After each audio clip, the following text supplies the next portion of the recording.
All right, today marked the 8th day of Trump's, quote, oh my gosh, he made a bookkeeping error documents trial in New York, and a new House Judiciary Committee report is saying what we've been telling you all along.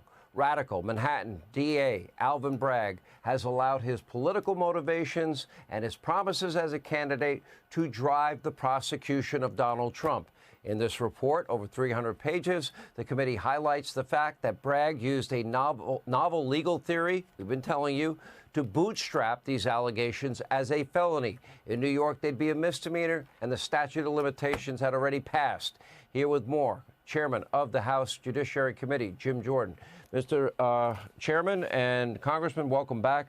An anatomy of a political prosecution, the Manhattan DA's office vendetta against President Donald J. Trump. Yeah. Well, usually in a report, when you get to 300 plus pages, you got a lot of information. Let's go through some of the fundamentals. Yeah.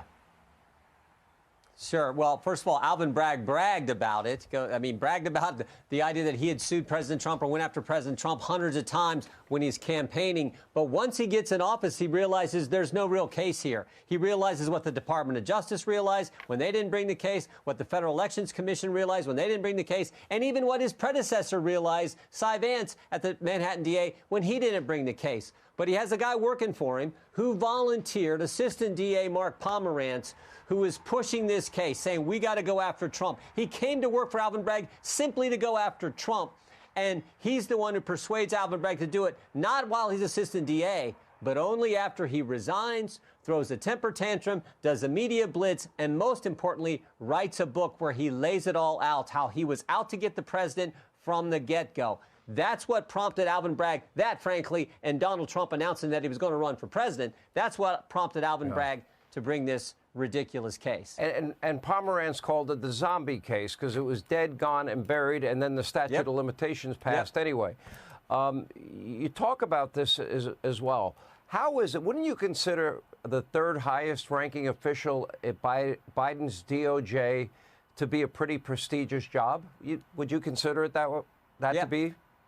Okay. Sure then is. Why did this guy move from that job to give opening arguments and work on this case in a DA's office in the state of New York? Why would you give up that big job?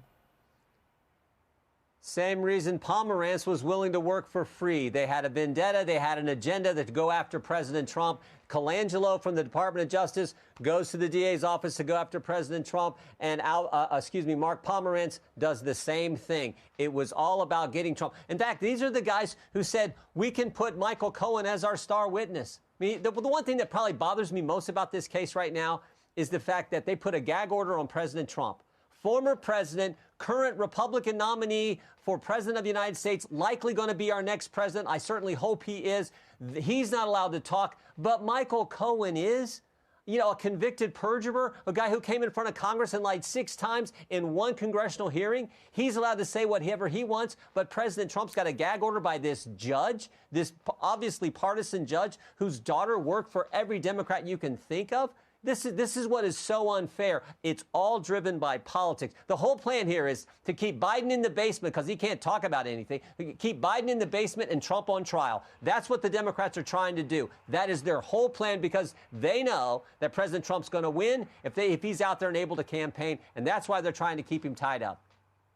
All right, so we have a Biden donor as the judge with family members, you know, an accused family financial conflict. The statute of limitations on what were misdemeanors passes. Even Joe's weaponized DOJ, even they had passed on the federal charges that they're trying to use in this case, which I don't think they even legally have a right to do.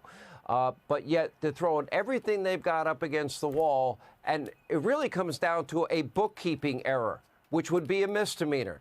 In other words, they filed what was a non-disclosure agreement and labeled it as a business expense. Okay, is that? And meanwhile, by the way, if you beat up cops in Times Square, you get released from jail and probably not charged by the same DA. And even if it was, and even if it was a bookkeeping error, it's a misdemeanor. It's a 2-year statute of limitations, for goodness sake. But no, they're going to use that and somehow say it dealt with campaign finance and election law. And the charge is really conspiracy to influence the 2016 election. Conspiracy to impact the 20. And it's funny because Jack Smith, his charge is conspiracy to obstruct an official proceeding regarding the 2020 election. I actually think the truth is this. Alvin Bragg and Jack Smith are the ones who are in a conspiracy, and that conspiracy is to impact the 2024 presidential race. That's what's going on here. And again, I think the American people see it. Let me ask you, do we know in all these cases, New York, D.C., Fani Willis in Fulton County, Georgia, I don't know, I have not heard anything bad about Florida, but when these DAs show up at the Biden White House, do we know who they're meeting with? Do we know if there's collusion going on? I'd like to know who they're meeting with, who they're talking to. Are they strategizing together? Are they getting advice from? Or maybe they're just sharing a cup of coffee. Well, we've subpoenaed information regarding Fani Willis, particularly Nathan Wade, the number of trips he made to D.C. when he's. It looks like he talked with the January 6th committee, the White House counsel, and the Biden DOJ. So we want to get all that information. So yeah, I think this is one big effort. The conspiracy. This is just, I think, a key point. Bragg says it's a conspiracy about 2016 on President Trump. Jack Smith says 2020, but the real conspiracy is Bragg, Jack Smith, Fani Willis, all these Democrats conspiring to impact the 2024 race. That's what's going on. And again, I think the American people see it plain and clear. The anatomy of a political prosecution, the Manhattan District Attorney's Office vendetta against President Donald J. Trump. All 300-plus pages of it are on Hannity.com. Jim Jordan, thank you. Appreciate your time.